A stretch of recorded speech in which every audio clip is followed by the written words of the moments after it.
죄로 인해서 회복이 불가능한 이스라엘의 모습을 보면 하나님의 심판을 받는 것이 당연하게 보입니다.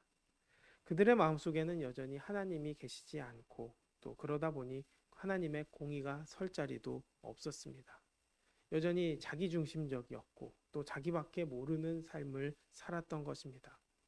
그러한 마음에서 자연스럽게 흘러나오는 것이 바로 하나님을 대적하는 행동이었고 또 부패와 타락이 일상이 되어버렸으니 무너지고 멸망하는 것은 당연한 결과였다는 것이죠. 그러나 그 심판을 받아야 할 대상이 다름 아닌 내 자녀라면 이야기는 완전히 달라집니다. 부모는 어떻게든 자녀가 심판받지 않기를 바랍니다.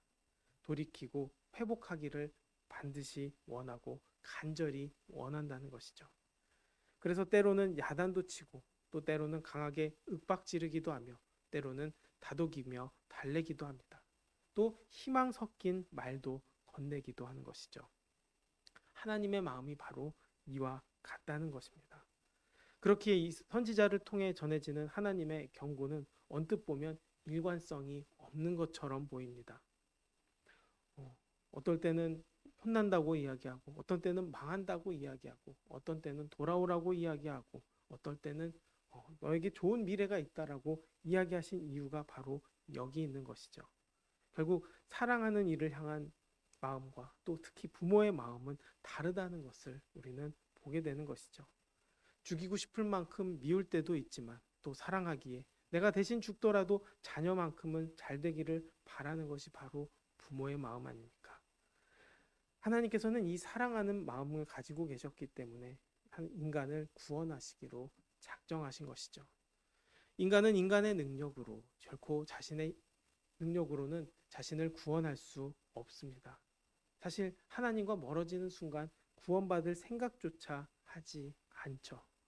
그렇기에 하나님께서는 친히 작정하시고 또 그들을 살리시겠다고 말씀하십니다. 그 소망이 바로 1절 말씀에 나옵니다. 바로 이새의 줄기에서 한 싹이 나며 그 뿌리에서 한 가지가 나게 될 결실을 이야기합니다.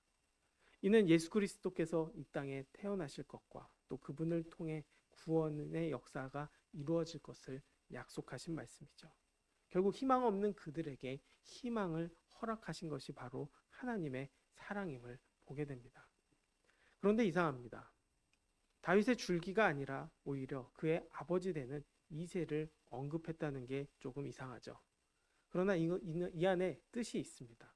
바로 다윗 왕가는 이미 회복할 수 없을 만큼 망가지고 무너졌기 때문입니다. 화려했던 그 왕조의 영광은 이미 온데간데 없이 사라지고 이제는 그저 이름 없는 한 평범한 가정, 곧 이새의 집으로 되돌아가 버린 처지에 있었다는 것이죠. 그러나 하나님께서는 그 낮아진 자리를 통해 말씀하십니다. 메시아는 화려한 왕궁과 영광 가운데서 등장하지 않으시고 도리어 가장 낮고 또 보잘것없는 자리에서 시작될 것을 말씀하고 계신 것이죠. 이어지는 말씀에서 우리는 생명력이 다한 곳에서 도리어 피어나는 희망을 발견하게 되는 것입니다. 이새의 뿌리에서 한 싹이 나며라고 말씀하실 때 여기서 줄기는 단순히 서 있는 나무의 몸통이 아니라 이미 베어져서 쓰러지고 죽은 나무의 밑동 그리고 그루터기를 이야기합니다. 겉으로 보기엔 더 이상 생명이라고 볼 수도 없고 또 죽은 것이나 다름없어 소망 없는 그 현실 속에서 하나님께서는 새싹이 돋아나게 하신다는 것입니다. 그렇게 함으로써 결국 절망 가운데서 시작되는 상황을 하나님은 새로운 생명과 구원으로 바꾸시는 역사를 보여주고 계시다는 것이죠. 또한 이 말씀은 인간의 예상을 뛰어넘는 메시아의 모습을 우리에게 가르쳐 줍니다. 사람들은 흔히 메시아 또 구원자가 온다고 하면 가장 화려한 모습 또 가장 강력한 모습을 기대하게 됩니다. 그러나 본문 말씀에 보면 메시아의 모습은 우리의 생각과 또 그들의 기대와는 전혀 다릅니다. 다 죽어가는 나무의 구루터기에서 연약하게 돋아나는 한 줄기의 새싹. 이것이 바로 메시아 오심을 나타내는 형상이라는 것이죠. 이는 메시아의 오심이 인간의 세속적인 기대와 전혀 다른 방식으로 이루어질 것이라는 것을 우리에게 분명하게 가르쳐주고 있다는 것입니다. 그리고 이 말씀은 마침내 결실을 향한 약속으로 나아가게 됩니다. 새싹은 그저 돋아나는 데서 그치지 아니하고 그 뿌리에서 한 가지가 나서 마침내 결실을 맺게 될 것이라고 약속하십니다. 이것은 메시아를 통해 이루어질 구원의 역사가 결코 중도에 그치지 않고 반드시 이루어져 결국 풍성한 열매로 맺어질 것임을 확증해 주고 있는 말씀인 것이죠. 죽은 줄로만 알았던 그루터기에서 시작된 그 소망이 마침내 가지를 뻗고 열매를 맺는 데까지 이르게 될 것임을 하나님께서는 친히 약속하고 계신 것입니다. 그리고 그 메시아에게는 6가지의 능력이 나타나게 됩니다.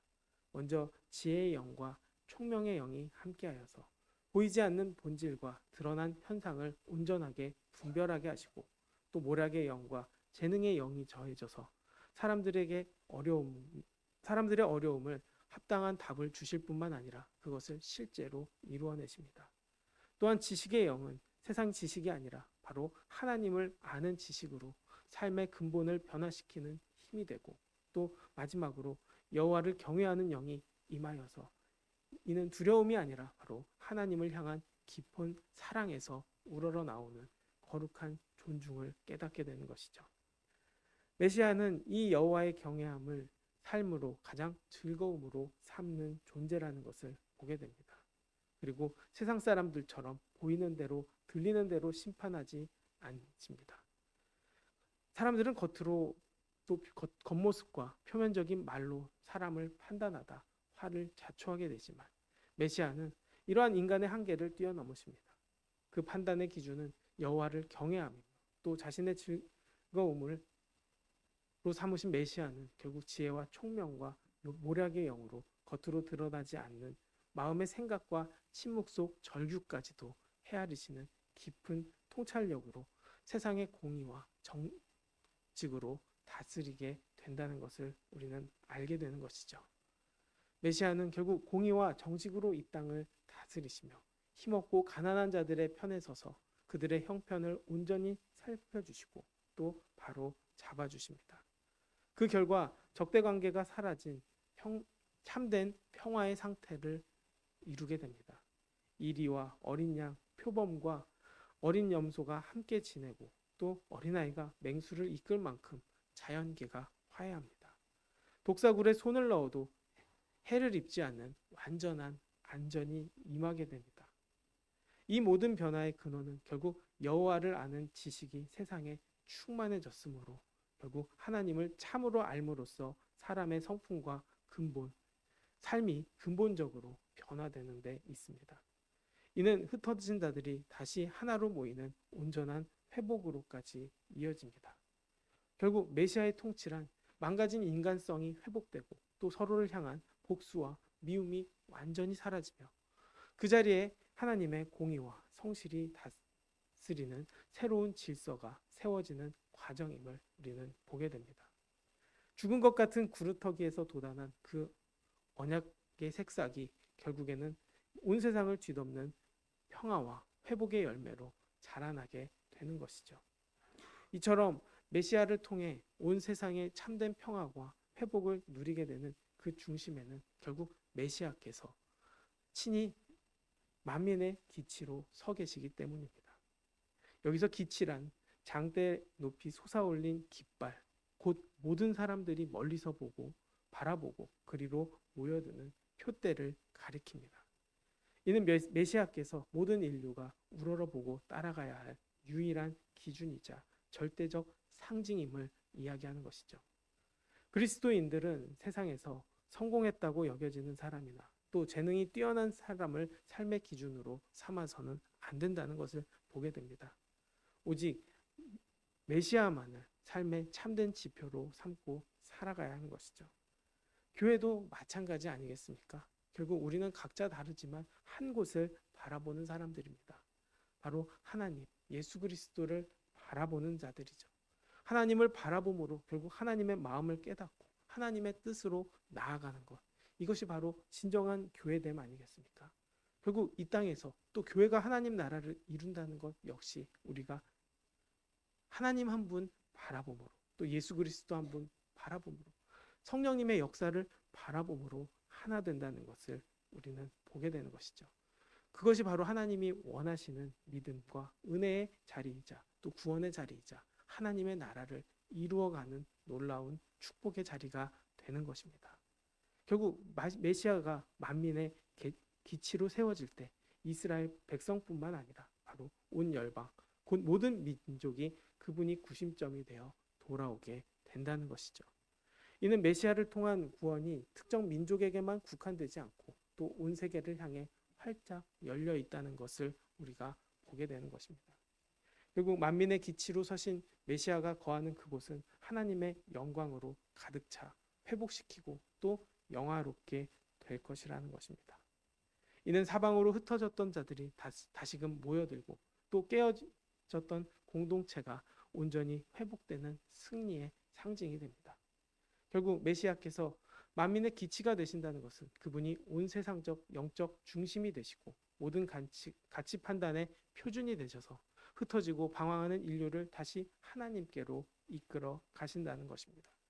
결국 죽은 그루터기에서 돋아난 연약한 새싹이 마침내 온 열방을 우러러보는 높은 기치로 세워져 내면의 적대감이 사라지고 또 영적인 공동체가 회복되는 것이죠. 메시아가 오시면 결국 모두가 회복된다라는 것을 이야기합니다. 에브라임의 질투는 사라지고 또 유다를 괴롭히던 자들도 끊어집니다. 서로를 미워하며 괴롭히던 마음도 완전히 사라지는 것이죠. 오랫동안 쌓여온 공동체 안에 깊은 미움마저도 사라진다는 것을 의미합니다. 이것은 마치 이리와 양이 함께 사는 것과 같습니다. 도저히 하나 될 수 없었던 그 관계가 결국 하나님의 은혜 안에서 서로를 향한 공격성을 내려놓고 참된 평화를 누리게 되는 것이죠. 천적처럼 여겨졌던 관계도 더 이상 천적이 아니게 되는 것입니다. 결국 여호와를 아는 지식이 세상에 가득 찼을 때 결국 하나님을 제대로 알게 되면 성품이 변하게 되는 것이죠. 결국 모두가 회복하고 모두가 은혜로 살아가게 됩니다. 삶을 대하는 자체 그리고 기준도 완전히 달라지는 것이죠. 흩어진 백성들이 다시 모일 때 그들은 결국 자신의 유익을 기준으로 삼지 않습니다. 하나님을 기준으로 삼고 하나님의 뜻을 기준으로 삼게 됩니다. 그렇기 때문에 우리는 그 하나님의 말씀을 기준으로 삼고 있다면 결국 용서할 줄 아는 사람이 되게 됩니다. 오히려 용서를 붙들고 살게 됩니다. 복수의 칼로 그 용서의 밧줄을 끊어서는 안 된다는 것이죠. 복수를 멈추고 용서를 붙들 때 우리는 비로소 분열을 넘어선 새로운 미래로 나가게 될 수 있다는 것입니다. 이렇게 에브라임과 유다가 서로를 향한 질투와 미움을 버리고 하나가 될 때 마침내 주변 민족들에 대해도 강력한 승리와 주도권을 갖게 됩니다. 먼저 서쪽으로는 블레셋 사람들이 어깨에 날아앉으며 함께 손을 잡고 동방 백성을 노력하게 됩니다. 오랜 세월 자신들을 괴롭히고 짓눌려왔던 그 세력들을 이제는 도리어 압도하고 승리하는 자리에 서게 되는 것이죠. 에돔과 모압의 손을 대며 또 암몬 자손들을 자기들에게 복종시킵니다. 전통적으로 이스라엘을 대적하며 끊임없이 갈등을 일으켰던 그 이웃 나라들이 이제는 회복된 하나님의 백성 앞에서 굴복되는 것이죠. 이러한 승리는 비단 주변 민족들에게만 국한되지 않습니다. 당시 세계를 호령하던 강대국 아수르에 대해서도 하나님께서는 친히 개입하십니다. 또 하나님께서는 애굽 해만을 말리시고 유브라데 하수를 치셔서 7갈래로 나누시고 또 사람들이 신을 신은 채로 그 강을 건너갈 수 있게 하십니다. 사람의 힘으로는 도저히 할 수 없었던 그런 거대한 장애물을 하나님께서는 친히 나서서 걷어내시는 것이죠. 그리고 아수르 등지에 흩어져 남아있던 이스라엘 백성들이 다시 돌아올 수 있도록 그들을 위해 큰 길을 예비하십니다. 이는 마치 옛적 출애굽 때 홍해가 갈라지고 또 광야의 길이 열렸던 그 역사를 다시 한번 떠올리게 합니다. 하나님께서는 그때와 마찬가지로 또 모든 장애물을 손수 제거하시고 사방으로 흩어졌던 이스라엘 백성들을 남김없이 불러오시는 것이죠. 에브라임과 유다가 서로를 향한 미움을 버리고 결국 하나 되었을 때 그 주변은 완전히 달라지게 됩니다. 그리고 완전히 회복된 이스라엘을 보게 됩니다. 결국 하나님은 그 회복을 위해서 인도하시고 부르시고 이끌어 가신다는 것이죠. 결국 그것이 바로 우리에게 소망이 되는 것 아니겠습니까? 그럼에도 우리에게는 이런 의심이 들 수 있습니다. 예수님이 이미 오셨는데도 왜 세상에는 여전히 전쟁과 고난이 가득할까? 또 유대인들이처럼 아직 오시지 않은 것은 아닐까라는 머릿속에 물음표가 계속 맴돌 수 있습니다. 그러나 이것은 우리가 이미 시작되었지만 아직 완성되지 않은 역사의 시간을 살아가고 있기 때문입니다. 예수님이 오심으로 하나님의 나라는 이미 시작되었지만 또 역사는 지금도 완성을 향해 나아가고 있다는 것이죠. 주님이 다시 오시는 그날에 비로소 이사야가 예언한 완전한 평화가 성취될 것이기 때문입니다. 인간의 눈으로 보면 구원이 깨어지고 또 실패한 것처럼 보일 때가 많습니다. 그러나 하나님의 눈으로 보면 하나님의 열심이 지금도 쉬지 않고 구원을 이루어가고 계십니다. 실제로 구원의 메시지는 오늘도 땅끝까지 향해 확장되며 수많은 민족들에게 전파되고 있는 것이죠. 이 구원은 단순히 겉으로 드러난 환경이 바뀌는 것이 아닙니다. 그것은 사람의 성품이 변화되는 인간성 회복의 역사입니다. 예수님은 우리가 만들어 놓은 지옥과 같은 세상에서 우리를 건져내시고 또 우리 안에 하나님의 공의와 성실을 회복시키셔서 이 땅으로부터 천국을 이루어 가게 하십니다. 오늘 말씀이 그리는 바로 이 평화로운 세상은 우리가 겪는 고통스러운 현실과는 너무나 멀어 보이지만 신앙이라는 현실에 맞추어 보면 내 비전을 낮추는 것이 아니라 하나님의 보여주신 그 비전을 붙들고 현실을 이겨내는 것입니다. 결국 예수님이 떠나신 후 우리에게 남겨진 이 시간은 구원의 메시지를 전하며 또 영원의 시간표를 따라 걸어가는 시간입니다. 비록 우리는 이 땅을 딛고 살아가지만 하나님을 아는 지식으로 변화되어 세상이 보지 못하는 것을 보고 듣지 못하는 것을 듣는 영적인 발걸음을 옮겨야 하는 것이죠. 결국 우리가 지닌 고난은 결국 하나님의 실패가 아닙니다. 구원을 향해 나아가는 진통입니다. 그리고 그 과정 속에서 우리는 이미 임한 하나님 나라를 우리 삶으로 증명하며 살아가도록 부름받은 것이죠. 결국 우리는 오늘도 하나님을 붙잡고 하나님의 뜻을 알며 또 여호와를 아는 지식이 충만해짐으로 인해 세상을 이겨낼 수 있게 되길 원합니다. 결국 우리는 기대할 것이 하나님밖에 없고 의지할 분이 하나님밖에 없다는 것을 고백하는 자리, 또 그 고백을 통해 살아내는 삶이 결국 우리에게는 우리의 시선이 세상이 아닌 하나님께 돌아가게 되기 때문입니다. 결국 그 하나님 믿고 오늘도 나아가게 될 수 있게 되기를 원합니다. 하나님 믿고 누군가를 용서하기를 원하며 또 하나님 믿고 사랑하게 되기를 원합니다. 또 구원의 말씀을 전하게 되기를 원합니다. 또 이것이 사명이자 우리에게 주어진 영원한 기쁨임을 깨닫고 믿음으로 달려갈 수 있는 우리 모두가 되기를 주님의 이름으로 축원합니다. 기도하겠습니다. 아버지, 우리는 이 현실 속에서 어려움이 많이 보입니다. 그러나 이 안에서도 하나님의 사랑을 경험할 수 있게 하여 주시옵소서. 하나님의 사랑을 경험함으로 인해 하나님을 알고 또 구루터기 가운데 새싹을 이루고 또 놀라운 역사를 이루시는 하나님의 그 사랑, 아버지, 능력 우리가 기대하며 믿음으로 나아가게 도와주시옵소서. 어려운 세상을 바라보는 것이 아니라 하나님께 시선을 고정하는 은혜를 부어주시옵시고 그 은혜 가지고 믿음으로 승리하며 나아가게 도와주시옵소서. 우리에게 소망 허락해 주심에 감사합니다. 또 우리를 여전히 사랑해 주심에 감사합니다. 예수 그리스도를 보내주셔서 감사하고 다시 보내주실 것에 감사합니다. 그 소망 잊지 않고 믿음으로 우리가 구원받고 은혜로 살아갈 수 있는 우리 모두가 될 수 있도록 인도하여 주옵소서. 소망 허락해 주신 하나님께 감사드리며 예수님의 이름으로 기도드렸습니다. 아멘.